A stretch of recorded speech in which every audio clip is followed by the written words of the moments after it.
Francine Diaz at Seth Fedelin ipinakita na ang eksena sa kanilang unang pagkikita sa Sins of the Father. Narito ang detalye.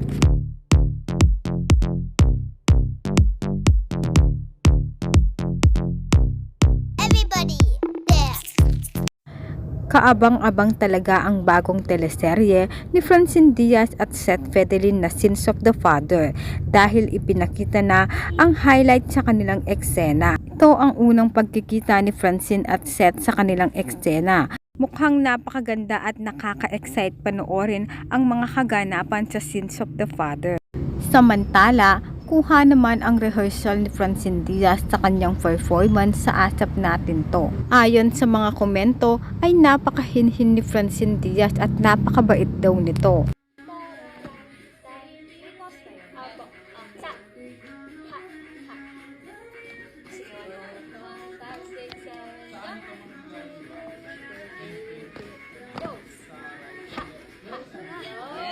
Kasama din ni Francine Diaz sa rehearsal si Alexa Ilacad, sabay na nag-rehearse ang dalawa.